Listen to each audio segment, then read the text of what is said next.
নমস্কার, এনজিও সম্রাট অনুষ্ঠানে আপনাদের আরো একবার স্বাগত।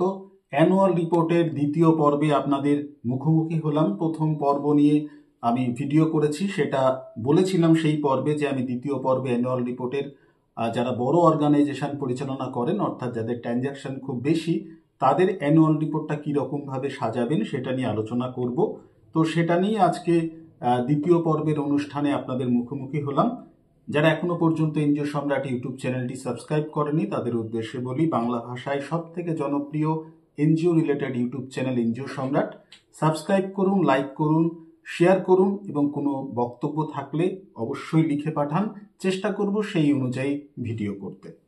তো দ্বিতীয় পর্বের অনুষ্ঠানে আমি যেটা বলতে চাই অ্যানুয়াল রিপোর্টের, যে প্রথম পর্বে যেটা আমি করেছিলাম সেটা ডেসক্রিপশন বক্সে, আমি দ্বিতীয় পর্বের ডেসক্রিপশন বক্সে সেটা দিয়ে দিলাম এবং দয়া করে সেটা একটু দেখে নেবেন। কারণ প্রথম পর্ব যদি আপনারা না দেখেন তাহলে দ্বিতীয় পর্বটা আপনারা ঠিকঠাক বুঝতে পারবেন না। তো দ্বিতীয় পর্বে যাদের ট্রানজ্যাকশনটা একটু বেশি, সেই সমস্ত অর্গানাইজেশন কীরকমভাবে তাদের অ্যানুয়াল রিপোর্ট তৈরি করবে সেটাই আমার বলার। যাদের ট্রানজ্যাকশন মোটামুটি 4 লাখের ওপরে এবং আপ টু 20 কোটি পর্যন্ত, তাদের অ্যানুয়াল রিপোর্টটা কীরকম হবে সেটা নিয়ে আমি আলোচনা করতে চাই। আরও একবার স্মরণ করিয়ে দিই যে অ্যানুয়াল রিপোর্ট একটি অতি গুরুত্বপূর্ণ ডকুমেন্টস।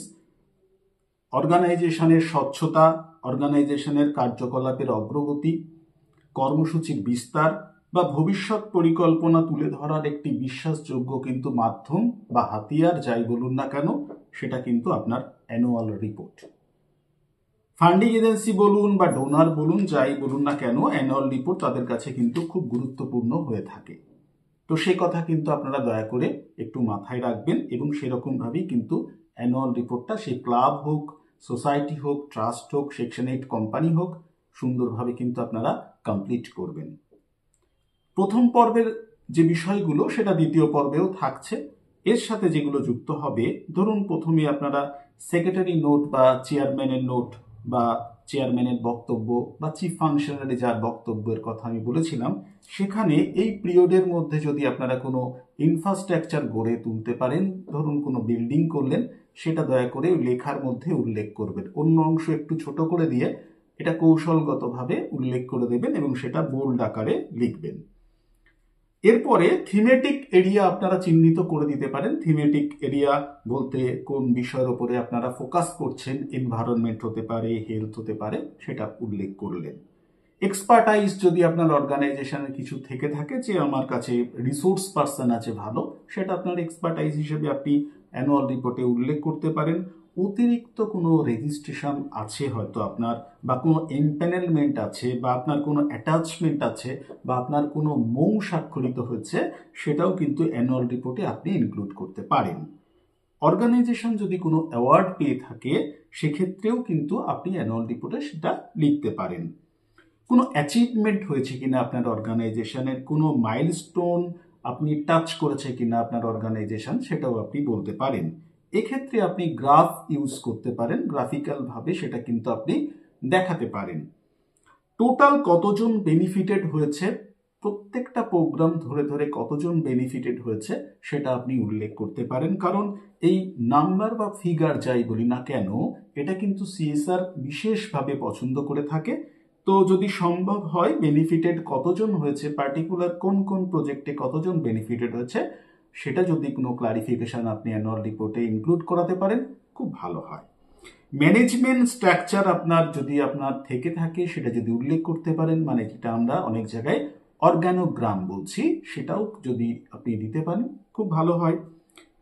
যদি আপনার কোনো অর্গানাইজেশন, আপনার যে অর্গানাইজেশন আপনি পরিচালনা করেন, সেটা মোটিভেশনাল, বিজনেস স্কিল বা এডুকেশন এরকম সেক্টরে হয়তো রান করছে, সেক্ষেত্রে আপনার কাছে হয়তো কোনো ভালো বক্তা রয়েছে, স্পেশাল স্পিকার রয়েছে, তাদের নাম, যোগ্যতা বা অভিজ্ঞতা, সেটাও কিন্তু অ্যানুয়াল রিপোর্টের মধ্যে অনেকে তুলে ধরেন।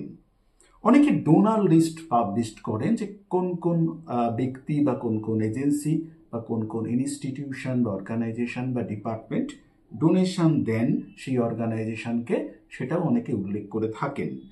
অনেকে আবার অ্যানুয়াল রিপোর্টের মধ্যে কিন্তু আমরা দেখেছি অডিট রিপোর্টটাকেও অ্যাটাচ করেন।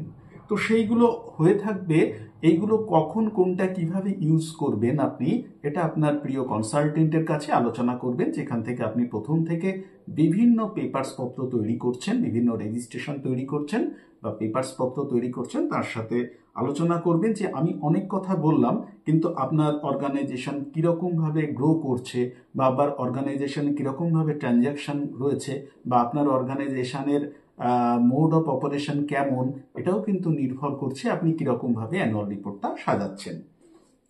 তো সেটা আপনার প্রিয় কনসালটেন্টের কাছে আপনি আলোচনা করে নেবেন। আমি অনেকগুলো রেফারেন্স দিয়ে দিলাম, এইগুলো কোনগুলো আপনার মধ্যে থাকছে সেটা আপনি অবশ্যই আপনার কনসালটেন্টের সাথে আলোচনা করে দিয়ে দেবেন। আরেকটা কথা আমি উল্লেখ করি যে আমরা এখন দেখেছি বিভিন্ন সিএসআর মিটে যে গ্রোথ ট্রানজেক্টরি বলে একটা শব্দ আসছে, গ্রোথ ট্রানজেক্টরি বলে একটা শব্দ আসছে, বাংলায় মোটামুটি মানে হতে পারে বৃদ্ধির গতিপথ, এরকম একটা মানে হতে পারে। তো এইটা অনেক জায়গায় চাইছে, যখন আপনারা কোনো সিএসআর মিট করবেন তখন আসে, এটাও অনেকেই অ্যানুয়াল রিপোর্টের মধ্যে আমরা দেখছি ইনক্লুড করছে। আর এই শব্দটা যখন আসবে, এই যে গ্রোথ ট্রানজেক্টরি যে বিষয়টা, এখানে কিন্তু আপনারা অডিট থেকে রেফারেন্স নিয়ে সেটা সাজাতে পারেন বা ওখান থেকে রেফারেন্স টানতে পারেন। তো অ্যাক্টিভিটিস পোর্শনে এবার চলে আসি। কথার সাথে তো আপনারা ফটোগ্রাফ দিচ্ছেন, মানে বাক্য গঠন করে তার পাশে আপনারা তো ফটোগ্রাফস দিচ্ছেন, সেইখানে যে ফটোগ্রাফসটা আপনারা ইউজ করবেন সেটা যেন অরিজিনাল হওয়া চাই, মানে অর্গানাইজেশনের ব্যানার দেওয়া ফটোগ্রাফ কিন্তু হওয়া চাই, কারণ অর্গানাইজেশনের ব্যানার দেওয়া ফটোগ্রাফ ছাড়া কোনো ফটোগ্রাফি কিন্তু গ্রাহ্য হয় না এবং সেটা কোনো কাজে আসে না। তো সেটা অবশ্যই আপনারা মাথায় রাখবেন। আর গুগল থেকে কোনো ডাউনলোড করে ফটো দয়া করে ইউজ করবেন না, এটা খুব একটা মারাত্মক প্রবণতা এবং এটা খুব ব্যাড ইম্প্যাক্ট পড়ে একটা অর্গানাইজেশনের ডেভেলপমেন্টের ক্ষেত্রে, দয়া করে এটা কিন্তু আপনারা মাথায় রাখবেন। এরপরে আমি একটা কথা বা আমি একটা জিনিস আপনাদের একটু শিখিয়ে দিতে চাই, যে ধরুন আপনি অ্যানুয়াল রিপোর্টের মধ্যে হেলথ ক্যাম্প এটা আপনি ডিসক্রিপশন করবেন, কিভাবে লিখবেন?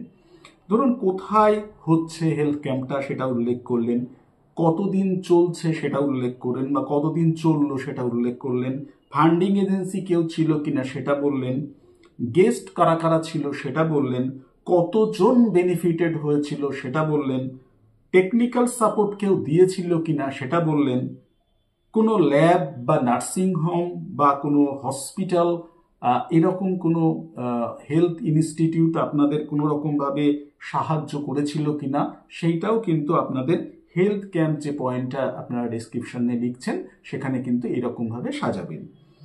কেউ কেউ অর্গানাইজেশনের মধ্যে সাকসেস স্টোরিও দিয়ে থাকে, যে এরকম আমার সাকসেস স্টোরি আছে, সেটাও কিন্তু অনেকের অ্যানুয়াল রিপোর্টে থাকে। তবে সব কিছুই কিন্তু হবে আপনার ট্রানজ্যাকশনটা কীরকম লেভেলে যাচ্ছে, অর্গানাইজেশন কীরকমভাবে রিচ করছে তার উপরে। এটা একটা টেকনিক্যাল বিষয় এবং এখানে যখনই আপনি কোনো কিছু প্রিপেয়ার করবেন আপনার প্রিয় কনসালটেন্টের সাথে আলোচনা করে তারপরে আপনি প্রিপারেশনটা নেবেন। এরপরে আমি একদম শেষ পর্যায়ে আজকে চলে এলাম। তো মোটামুটি আমি অ্যানুয়াল রিপোর্টের গঠনগত দিক নিয়ে দ্বিতীয় পর্বে বললাম। আর আমার একটি ব্যক্তিগত এর মধ্যে একটি মতামত বা পরামর্শ আপনাদের রয়েছে যে একাধিক কিন্তু অ্যানুয়াল রিপোর্ট হতে পারে। এটা নিয়ে অনেকের কাছে একটু ধোঁয়াশা থেকে যায় যে অ্যানুয়াল রিপোর্ট কি এক ধরনের হয়? হ্যাঁ, কৌশলগতভাবে আমাদের কিছু কিছু চেঞ্জেস আনতে হয়, কারণ অনেক রকম জায়গায় আমাদের সেটা সাবমিট করতে হয়।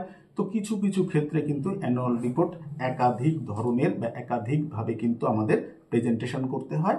তো সেটাও কিন্তু কৌশলগত বিষয় আছে, সেটাও আপনার যিনি কনসালটেন্ট আছেন তার কাছে আলোচনা করে দেখবেন কীরকমভাবে সেটা করা যায়। তবে আমরা দেখেছি এরকম একাধিক অ্যানুয়াল রিপোর্টের অস্তিত্ব কিন্তু আমরা খুঁজে পেয়েছি। তো শেষ করব একটি গুরুত্বপূর্ণ তথ্য দিয়ে, যেটা হচ্ছে অনেকেরই প্রশ্ন থাকে যে একটা অ্যানুয়াল রিপোর্ট কত পাতার হতে পারে। প্রথম পর্বে যে অনুষ্ঠানটা বলেছিলাম, যে অনুষ্ঠানটা করেছিলাম, অপেক্ষাকৃত ট্রানজ্যাকশন যে সমস্ত অর্গানাইজেশনগুলোই রয়েছে সেখানে সর্বোচ্চ মোটামুটি 5 থেকে 6 পেজের মধ্যে আপনারা সেটা রাখার চেষ্টা করবেন। আর দ্বিতীয় পর্যায়ে আমি যে আজকের অনুষ্ঠানে যে অ্যানুয়াল রিপোর্টের কথা বললাম, এখানে সর্বোচ্চ পেজ মোটামুটি আমরা স্টাডি করে যেটুকু পাচ্ছি সেটুকু 25 পেজ মতন আমরা কিন্তু একটা নর্মাল আমরা একটা বিভিন্ন জায়গায় স্টাডি করে দেখতে পেয়েছি। তো এইরকমভাবেই কিন্তু আপনারা অ্যানুয়াল রিপোর্টটাকে স্টাডি করুন, কারণ এটা একটা শক্তিশালী ডকুমেন্টস এবং এটা আমাদেরকে হাতিয়ার করতে হবে এবং আমাদের অর্গানাইজেশনের ভাবমূর্তি গড়ে তোলার ক্ষেত্রে, আমাদের অর্গানাইজেশনের ভাবমূর্তি উদ্ধারের ক্ষেত্রে অ্যানুয়াল রিপোর্ট কিন্তু অতি গুরুত্বপূর্ণ একটি ভূমিকা পালন করে থাকে। তো সেটা প্রতি বছর করুন, নিয়মিত করুন এবং সুন্দরভাবে করুন। ভালো থাকুন, সুস্থ থাকুন, এনজিও সম্রাট ইউটিউব চ্যানেলের সঙ্গে থাকুন। আরও বিভিন্ন রকম ভিডিও আসছে, সেগুলো দয়া করে দেখুন। ভালো থাকুন, নমস্কার।